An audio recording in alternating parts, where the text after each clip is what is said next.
Also on the... by downing the world champion Miles Stewart. Well, as the series heads to Adelaide for the first time, he now gets a chance to sample the pressure. And there was plenty, as the race developed into one of the closest in the 2 years of the series. With 6 races to go, the big money on offer is still there for the taking.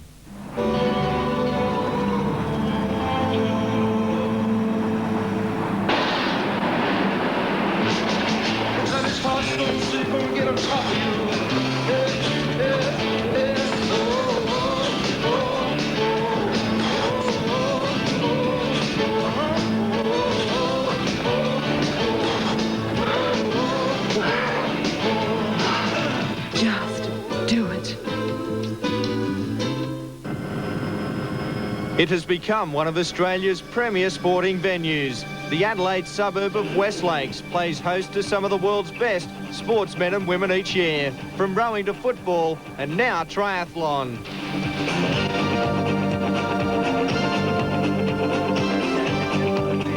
The richest sprint series in the world came to Adelaide for the first time. The calm waters and flat conditions will mean this will be one of the quickest. A 750-metre swim, 20 k's on the bike and a 5-kilometre run, all in just 50 minutes. You just got to basically go as fast as you can from the word go, and there's no room for error at all. And it's very fast and furious, so you got to make sure you don't put a foot wrong.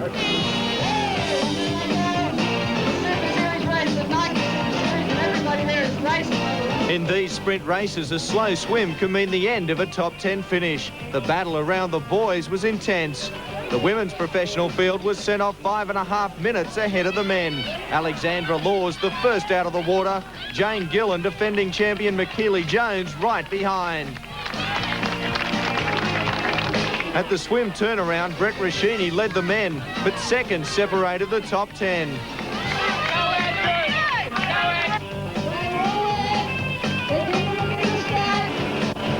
In the transition, it was Spot Anderson leading the way, but series leader Simon Knowles, wearing the yellow singlet, was first onto the bike.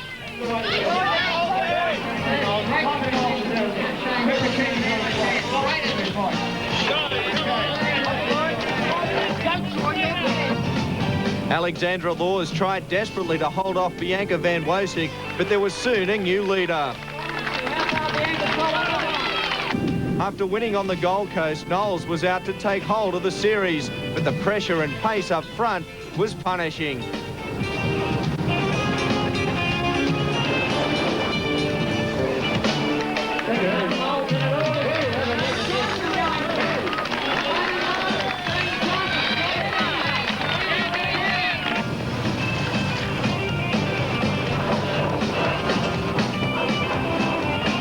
In the leading bunch was Mark Dragon. His battle back from injury has been phenomenal. The tennis coach from Sydney was dishing it out to the younger blokes, his story and inspiration.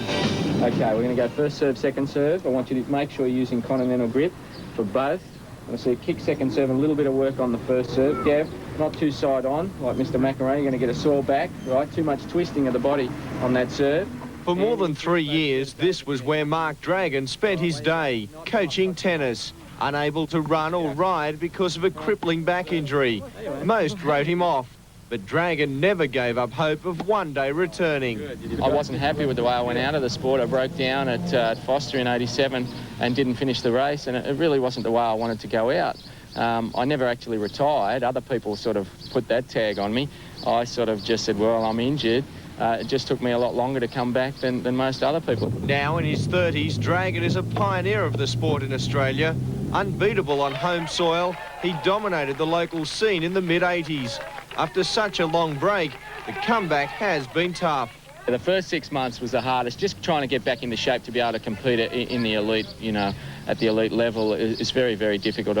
I spent a lot of time in bed for the first 6 months, and I felt like, you know, I was never going to get in shape. But what a return it has been. After finding his legs last season in the Nike Series, he is now racing in the best form of his career. 7th in the world titles on the Gold Coast, and then his first victory in 5 years, beating the kids of the sport to win the Nepean Triathlon last month.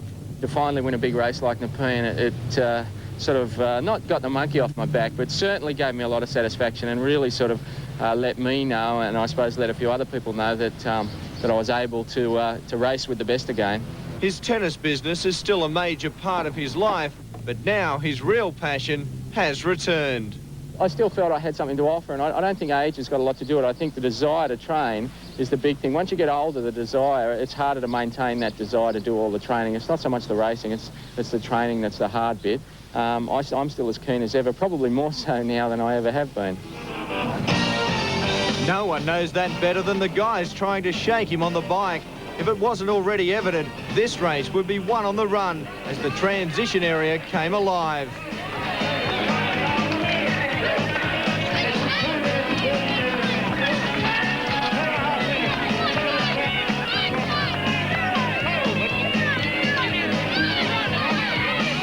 Shane Johnson was the first away, but he was a marked man.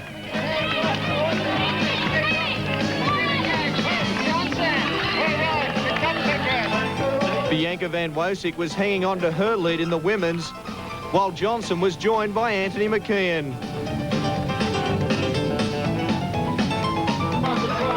Series leader Simon Knowles and McKeely Jones were struggling to stay in touch. By the second lap, McKeon was looking strong, while Johnson now had Dragon to worry about.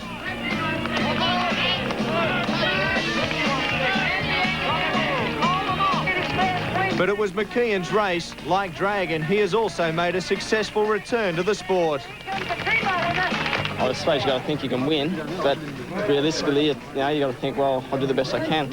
And I was quite a surprise to finish first. Likewise for Van Wosick. Finally, she had beaten McKeely Jones. Oh, very much satisfaction, actually. You can't describe the feeling. Last season I was just running second so much to her, and even a couple of times I've raced her this season, it's always been second, but I really felt today was going to be the day. I knew it right from the beginning. Dragon's great return continued, holding off Johnson for second, claiming valuable points towards the overall series prize of a Ford Raider car. Anthony McKeon's consistency sees him leading the race for the major prize, 4 points clear of Simon Knowles. Jones and Van Wosick fill the next two places, Dragon rounding out the top five, with world champion Miles Stewart still well in contention as the series heads to Sydney next weekend for round 3. Warren Sim bringing us right up to date with the Nike.